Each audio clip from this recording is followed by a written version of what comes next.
Salam buat teman-teman warga GBKP dimanapun berada. Hari ini kita bertemu kembali dalam diskusi atau sermon Perpuluhan Jabu-Jabu GBKP untuk tanggal 6 sampai tanggal 12 April tahun 2025. Berikut kita akan membacakan kepada teman-teman firman Tuhan yang diangkat dari Efesus 1 ayat 7 sampai 12 dengan tema Geluh Tama Pujin Man Kemuliaan di Bata. Oke, aku baca dari sini nih. Gini firman Tuhan. Sebab di dalam Dia dan oleh darahnya kita beroleh penebusan, yaitu pengampunan dosa, menurut kekayaan kasih karunia-Nya, yang dilimpahkannya kepada kita dalam segala hikmat dan pengertian. Sebab Ia telah menyatakan rahasia kehendak-Nya kepada kita, sesuai dengan rencana kerelaannya, yaitu rencana kerelaan yang dari semula telah ditetapkannya di dalam Kristus, sebagai persiapan kegenapan waktu untuk mempersatukan di dalam Kristus sebagai kepala segala sesuatu, baik yang di surga maupun yang di bumi. Aku katakan di dalam Kristus, karena di dalam Dialah kami mendapat bagian yang dijanjikan. Kami yang dari semula ditentukan untuk menerima bagian itu sesuai dengan maksud Allah, yang di dalam segala sesuatu bekerja menurut keputusan kehendak-Nya, supaya kami yang sebelumnya telah menaruh harapan pada Kristus boleh menjadi puji-pujian bagi kemuliaan-Nya. Sampai di sini firman Tuhan. Gimana menurut lu? Jadi ini menarik ya, tulisan Paulus ini kalau kita bandingkan dengan tulisan-tulisan Paulus yang lain, karena yang pertama ini ciri khas surat Efesus ya. Kalau kita bandingkan dengan surat-surat Paulus yang lain, biasanya surat-surat Paulus itu dikirim ke jemaat-jemaat yang lain itu dalam rangka menjawab persoalan-persoalan atau balasan terhadap surat-surat yang dikirim jemaat. Misalnya kalau kita contohkan Korintus, karena di Korintus ada oleh Chloe ada masalah diceritakan, Paulus menjawabnya begitu. Jadi ada perpecahan dia jawab. Begitu juga dengan surat-surat lain, tapi khusus Efesus tidak.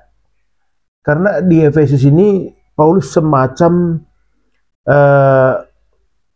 mengungkapkan isi hati, seperti dia menulis di catatan harian, diary. Jadi dia mau mengungkapkan perasaannya. Jadi dia tidak sedang menjawab surat siapapun.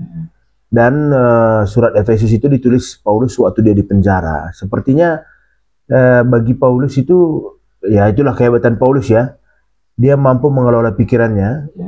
Kalau kita perhatikan Filipi 1 ayat 8 ya. Filipi 4 ayat 8 bahwa dia mampu menggunakan pikirannya sebaik mungkin, mengisinya dengan hal-hal yang positif.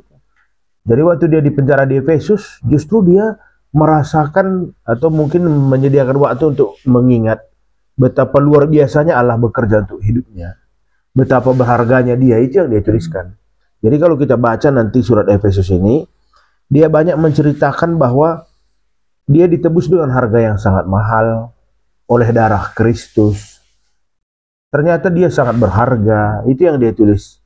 Sehingga dia patut bersyukur. Nah, jadi dalam rangka Paskah, ini kan gereja kita memilih teks ini, lagi pula topik kita rangkaian Paskah ya. Agar sama seperti Paulus, kita ini orang-orang Kristen itu memandang Paskah itu bukan lagi sebagai perayaan gereja biasa, tapi justru memandang Paskah itu sebagai ungkapan syukur karena kita ditebus dengan harga yang sangat mahal. Itu kira-kira. Jadi yang ini kan kalau kita perhatikan kan banyak apa ya, kalau kita perhatikan di gereja kita kan yang paling panjang dirayakan itu kan Natal kan. Iya. Yang paling panjang dirayakan kan. Kadang-kadang tanggal 1 juga orang sudah bernatal walaupun masih dalam minggu-minggu Advent kan, tapi sudah merayakan Natal. Tapi Paskah kok nggak begitu ya. Paskah hanya 1 hari. Paling tidak 2 lah, Paskah 1, Paskah 2. Lalu ada peristiwa penyalipan, fragmen penyalipan, udah selesai, pawai. Padahal kalau kita baca ungkapan Paulus ini, dia mau katakan betapa bersyukurnya dia karena dia yang hina itu ditebus dengan harga yang sangat mahal oleh darah Kristus yang kudus. Lalu yang kedua, Paulus memakai istilah dia adalah pewaris. Dia menerima warisan. Dia yang bukan anak kandung, begitu kira-kira ya, dijadikan anak kandung, begitu kira-kira, lalu mendapatkan warisan. Nah, itu kira-kira gambaran Paulus di sini. Jadi isi Efesus ini betul-betul ungkapan syukur. Tapi yang menariknya kan bertolak belakang nih dengan sifat Paulus yang mengucap syukur karena dia sudah ditebus dengan barang yang mahal. Bedanya kita ini kalau terlalu disayangi ngelunjak. Ya. Kita kalau terlalu sering dibantu, sering ditolong, kita akan melihat pertolongan itu murahan. Biasa ya. Memang kalau kita perhatikan ya, ini juga belum diteliti juga sebenarnya. Tapi pengamatan-pengamatannya, kenapa anak-anak yang dibesarkan dalam segala keterbatasan lebih pandai mengucap syukur atau lebih pandai berbakti ke orang tuanya. Kalau kita perhatikan anak-anak yang dibesarkan dalam keprihatinan ya, dalam keterbatasan, justru lebih pandai mengucap syukur. Orang-orang tua yang dibalas oleh anak-anaknya itu orang-orang tua yang membesarkan anaknya dalam segala keterbatasan. Lebih banyak begitu, tidak semua. Tapi malah banyak orang tua yang menyediakan apapun untuk anaknya, segala kebutuhan anaknya disediakan. Malah anaknya itu harus dibantu sampai dewasa, bahkan sampai menikah, harus ditolong terus gitu.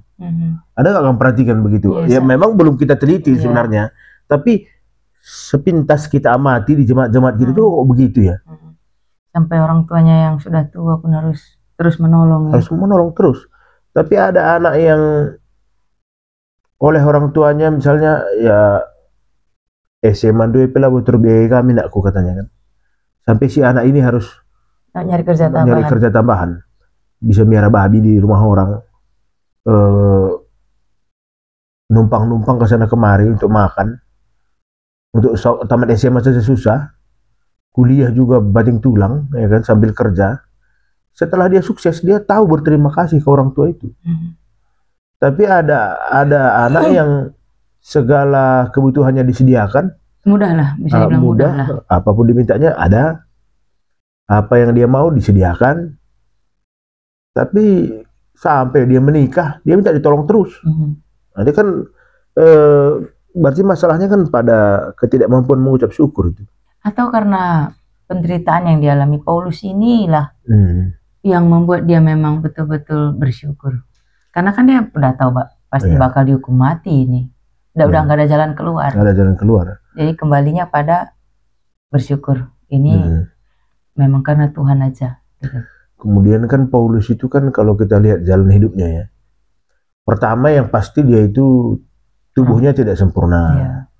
Dia itu kan menurut tafsiran orangnya sakit terus ya. Karena kalau kita baca di Alkitab dia mengatakan ada duri dalam daging. Oleh penafsir itu ditafsirkan sebagai penyakit. Dia itu orang yang sakit, kemudian kondisi fisiknya yang tidak sempurna itu mungkin membuat dia, apalagi di zaman dulu ya, orang-orang yang tubuhnya tidak sempurna itu dianggap bagian dari kutukan. Jadi membuat dia orang yang pemarah kan. Jangan zaman dulu, zaman sekarang pun kalau kita fisiknya udah langsung kena bully. Langsung. Kemudian karena dia pemarah, dia kemudian menemukan jalannya. Waktu dia menjadi orang Farisi kan, dia menemukan jalannya. Dia kemudian melampiaskan kemarahannya itu kepada orang-orang Kristen, sehingga Paulus menjadi orang terdepan yang menganiaya orang Kristen kan. Tapi karena kasih karunia Allah melalui Tuhan Yesus kan, Paulus yang tadinya merasa hina itu kemudian bersyukur. Mungkin secara psikologi Paulus juga nggak nyaman selama ini kan dalam kemarahannya, pasti begitu itu. nggak nyaman. Dia menganiaya orang Kristen itu pun pasti nggak nyaman itu. Melihat proses kematian Stefanus ya. Karena dia terlibat pada pembunuhan Stefanus, lalu setelah itu dia mengejar-ngejar orang Kristen sehingga orang Kristen harus lari meninggalkan Yerusalem kan.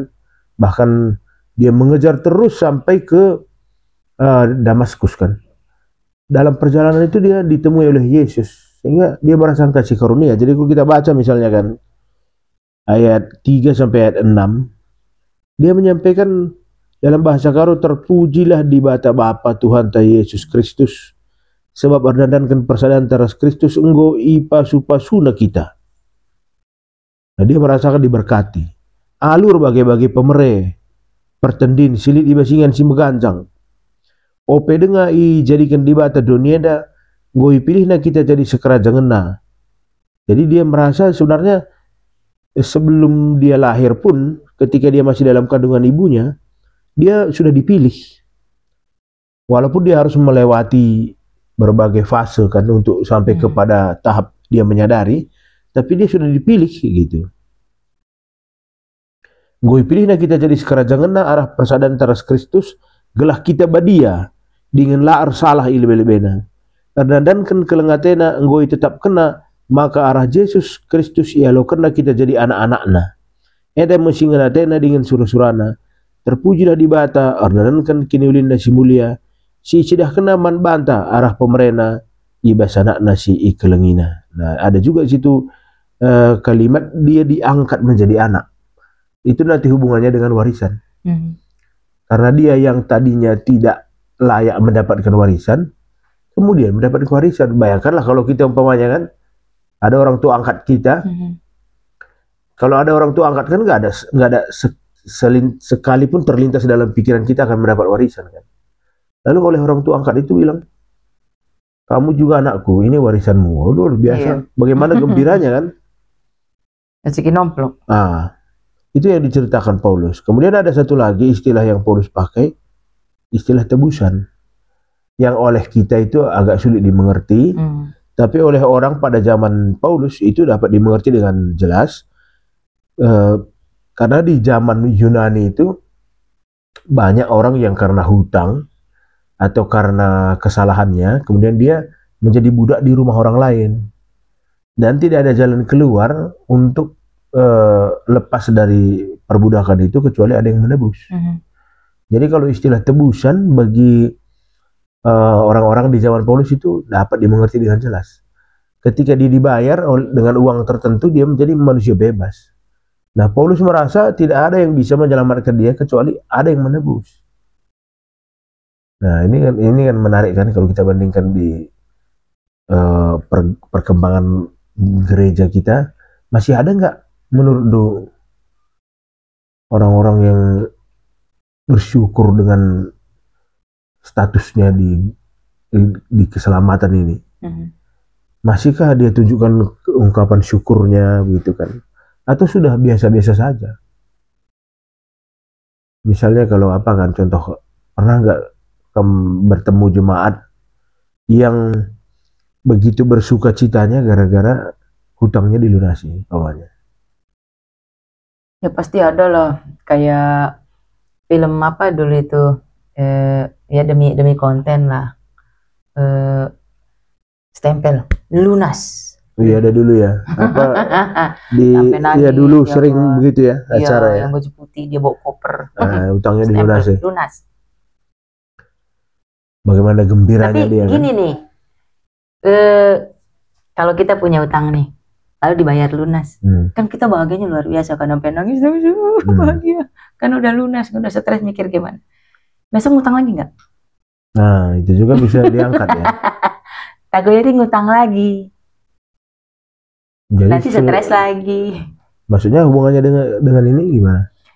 Tidak banyak orang yang mengucap syukur dari pertama dia mengucap syukur sampai akhir hayatnya dia mengucap syukur. Maksudku nggak semua kayak Paulus. Paulus setelah dia tahu dia ditebusi, dia diangkat menjadi anak, memiliki hak waris, dia mengorbankan dirinya loh. Dia betul-betul mengorbankan dirinya, sama seperti temanya, nggeluk tambah pujin man kemuliaan di bata. Dia betul-betul menghabiskan hidupnya untuk kemuliaan Tuhan.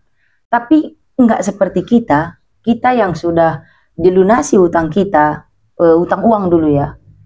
Enggak sampai ending itu nanti kita akan mengucap syukur sama orang yang sama. Jangan-jangan nanti kita sakiti lagi hatinya. Dia sudah membantu kayak yang kamu bilang. Anak-anak dibantu sama orang tuanya. Karena orang tua merasa dia sanggup untuk membantu anaknya. Menyediakan ininya, menyediakan itunya. Semampunya dia harus, apa itu namanya, keris panas, apa sih bahasa Indonesianya? Banting tulang. Banting tulang. Dia menyediakan semuanya untuk anak-anaknya. Ini anak bersyukur. Makasih mama, makasih papa. Oh makasih. Tapi yakin gak sampai endingnya itu semua akan menyenangkan hati orang tuanya? Atau jangan-jangan dia akan menyakiti orang tuanya? Seperti yang kamu bilang, mungkin nggak hasil penelitian. Tapi sebagian besar orang yang hidupnya begitu dimudahkan, itu rata-rata di endingnya dia akan kembali melukai. Jadi ini jadi teguran sama kita. Kalau selama ini kita begitu, sudah merasakan nikmatnya ditebus, nikmatnya menjadi anak yang seharusnya tidak mendapat warisan tapi ini mendapat warisan. Ayolah kita ngeluh sama pujian man kemuliaan di bata gitu. Karena pelunasan itu jangan-jangan kita kan nggak tahu ada batasnya. Tuhan masih mau ngelunasi, tapi sayangnya waktu kita ini yang terbatas gitu loh. Bukan hanya kita yang nanti bisa melukai hati Tuhan. Jangan-jangan saat kita hidup kita sudah dilunasi oleh Tuhan, kita udah diangkat jadi anaknya. Malah anak orang kita sakiti, kita bully anak orang lagi gitu. Dan memang kalau kita bicara soal tebusan itu ya, Paulus kan merasa bersyukur karena dia ditebus kan.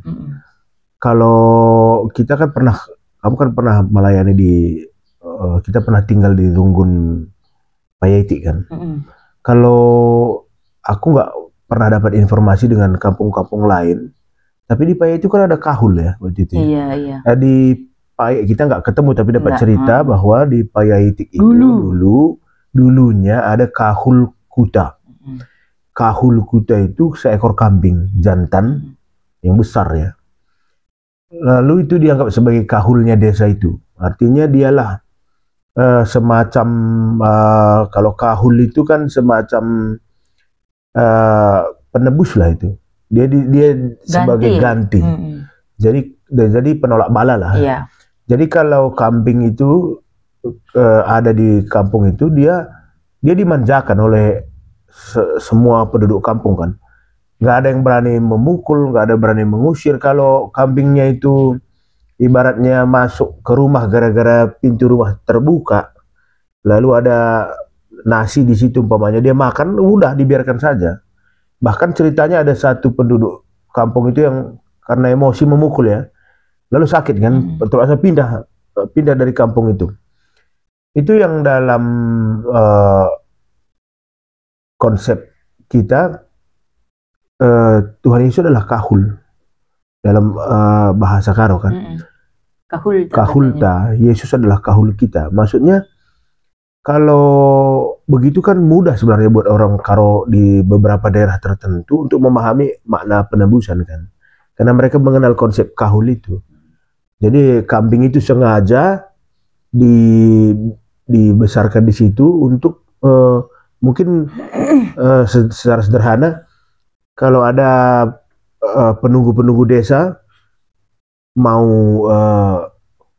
ibaratnya berniat untuk memangsa penduduk desa itu, ya kambing itulah penggantinya kan gitu. Dia kahul. Nah, jadi konsep penebusan ini sudah ada sebenarnya di beberapa kampung orang Karo. Jadi ada ganti. Kadang-kadang kan orang kan kalau keluarganya selamat dari bencana lah umpamanya kan, selamat dari tenggelam, itu diberikan gantinya kan ke sungai itu, atau seekor ayam dipotong, dibuang ke situ. Kayak dulu sinabung meletus, kasih lembu. Orang melepas kahul itu juga kan, beberapa yang belum beragama Kristen. Jadi mengerti kita soal pengganti itu. Nah, Paulus ini mungkin sadar kalau sikap-sikapnya, pikirannya, perkataannya itu nggak layak dia menjadi pewaris, karena dia jahat. Dia terlibat pembunuhan Stefanus, dia penganiaya orang Kristen. Tapi karena sejahat itu pun dia masih diangkat menjadi anak. Tidak ada yang lain selain ucapan syukur. Dia mengucap syukur sampai selama-lamanya. Yang kita persoalkan kan, apakah orang Kristen itu, warga GPKP lah kita umpamanya kan, kita bicarakan, apakah rasa syukur itu masih ada? Apakah mereka menghargai hidupnya? Karena hidupnya itu ditebus dengan harga yang sangat mahal. Nah, karena kalau bahasa Yunani kan dipakai kata untuk penebusan lotruo, yang artinya membebaskan dengan menerima tebusan. Nah, orang membayarnya dengan sejumlah uang, tapi Yesus membayarnya dengan darahnya sendiri, yang melampaui harga yang manapun kan. Kayak ada gini kan, suaminya tukang judi nih,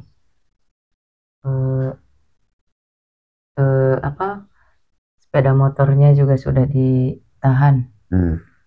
Datang istrinya karena dia sayangnya, adalah kutebusi dengan apa yang bisa dijual di rumah, kurangi semuanya supaya bisa nebusin lagi sepeda motor suaminya. Suaminya kan aturannya mengucap syukur dong, karena kesalahannya ternyata sepeda motornya bisa kembali, dia pun bisa dibebaskan karena sepeda motornya itu nanti yang bisa ngantar anak sekolah, ngangkat barang dari ladang untuk dijual, kan sepeda motor itu juga penting. Tapi setelah selesai penebusan itu, tobatnya ya kira-kira 2 tahun. Habis itu balik lagi berjudi. Kan sama aja sebenarnya kayak yang kamu bilang tadi. Sudah diselamatkan, mengucap syukur enggak dengan menggunakan hari-harinya, kehidupannya dengan penuh bijaksana gitu, menyenangkan keluarga.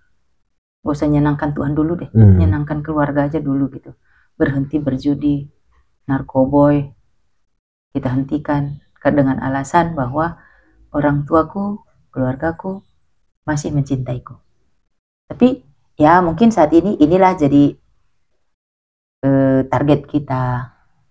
Kemudian yang nggak kalah penting ini konsep warisan ini tadi kan, karena Paulus ini selain dia sudah ditebus, nggak hanya ditebus, mungkin ditebus saja dia sudah senang kan, tapi dijadikan anak. Setelah ditebus dijadikan anak, setelah dijadikan anak berhak mendapatkan warisan. Dia berhak mendapatkan warisan. Nah, ini yang menarik. Warisan itu kalau dalam konsep orang Karo ini kayaknya perlu juga diubahkan.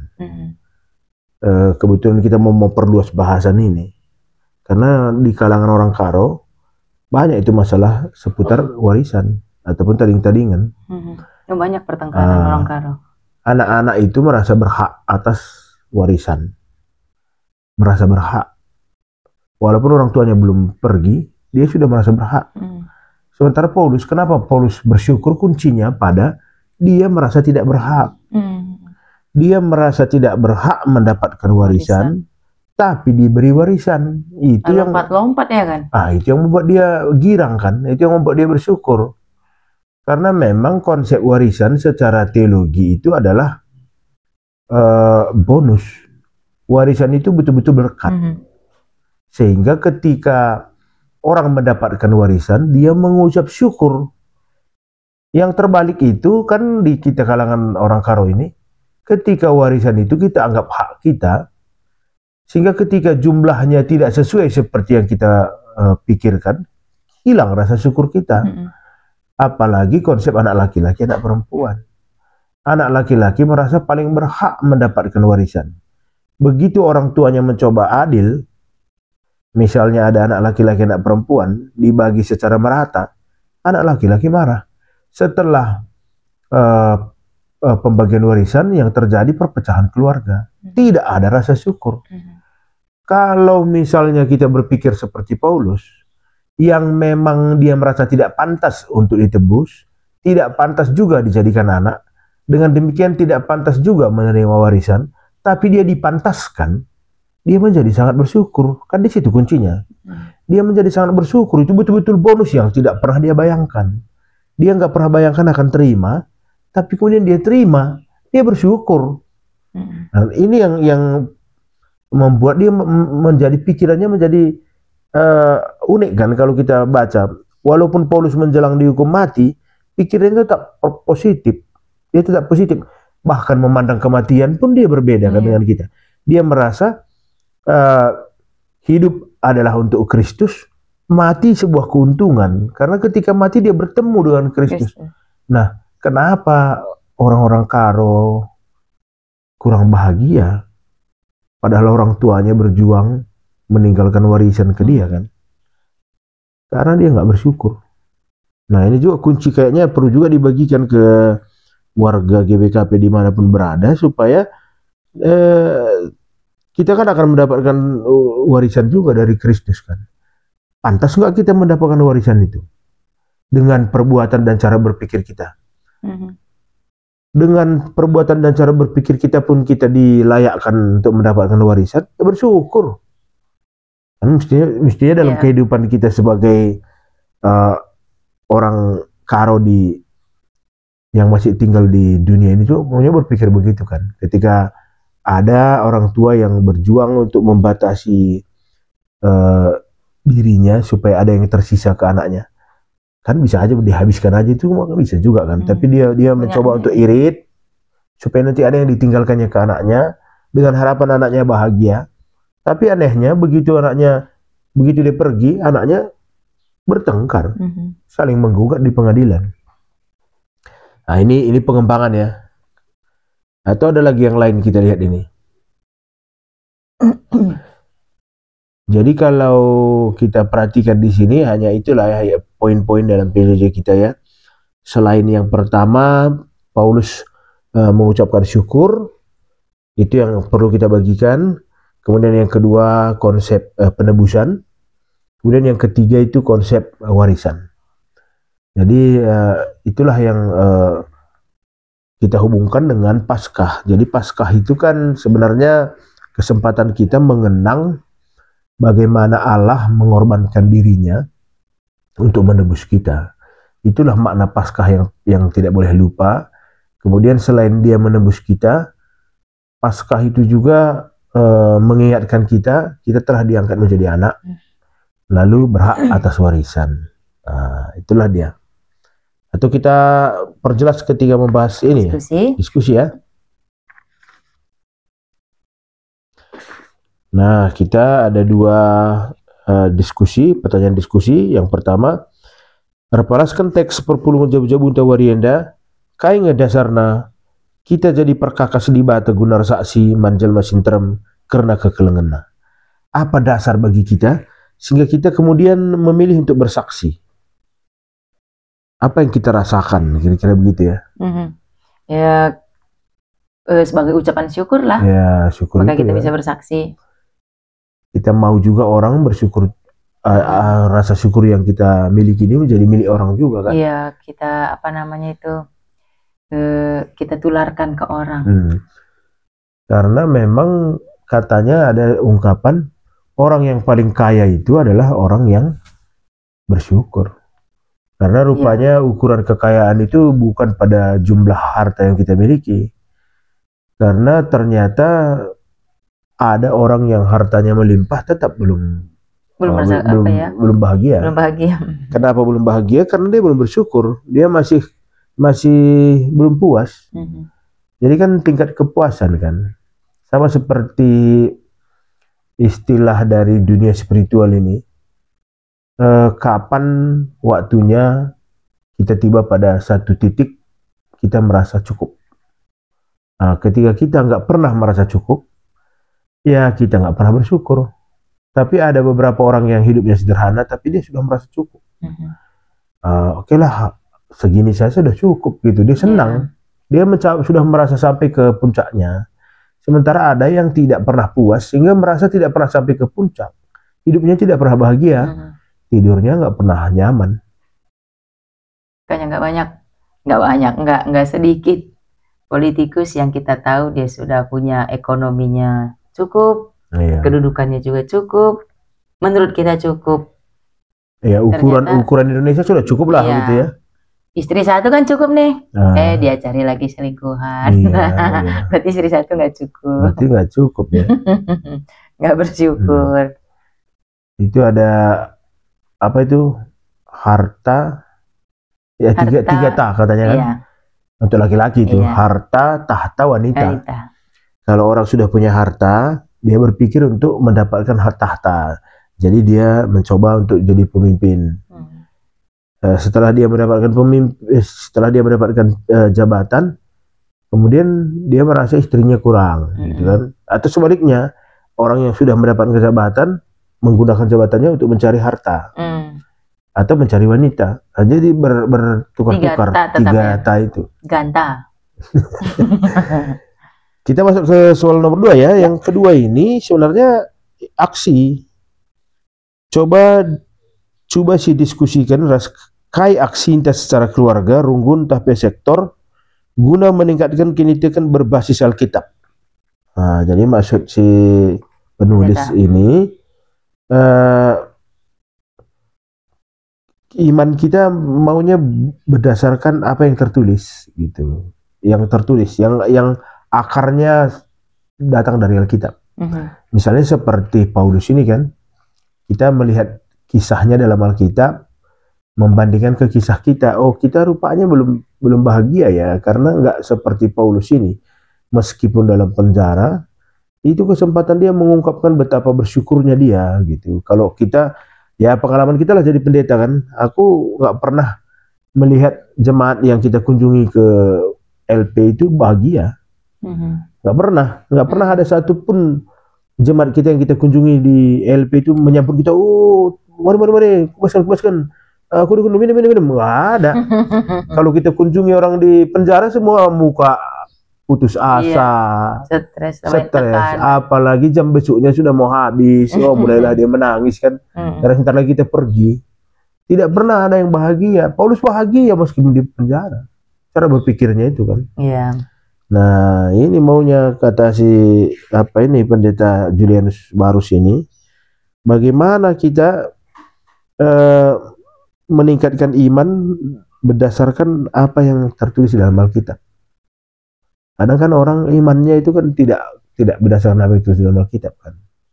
Dia merasakan tanda diberkati itu kaya raya, tanda diberkati itu anak-anak semuanya patuh, tanda diberkati itu pasangan hidup setia.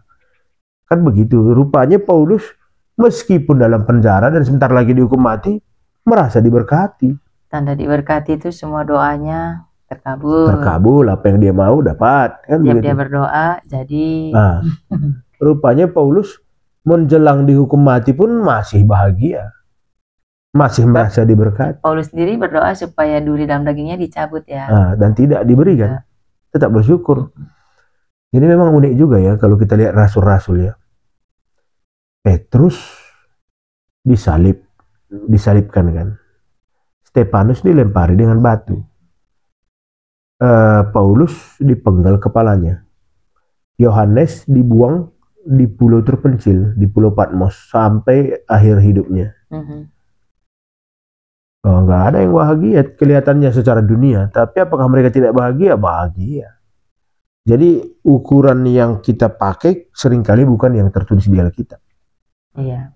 Jadi pesan nomor 2 ini, walaupun kita mungkin secara dunia menderita, tidak berarti kita nggak bisa bersyukur kalau kita mau jadikan iman kita itu berbasis Alkitab. Nah, sepertinya sudah panjang lebar kita bahas ya. Nah, kita tutup ya. Oke. Jadi teman-teman warga GBKP, demikian ulasan atau diskusi perpuluhan jabu-jabu kita minggu ini, dan kami menantikan partisipasi kita dalam komen-komen kita di channel ini, dan jangan lupa bagikan agar semakin banyak orang yang terberkati, dan jangan lupa juga mengikuti diskusi-diskusi perpuluhan jabu-jabu untuk minggu-minggu yang akan datang, dan selamat mempersiapkan rangkaian Paskah di runggun kita masing-masing. Majuah-juah man bantah. Dadah.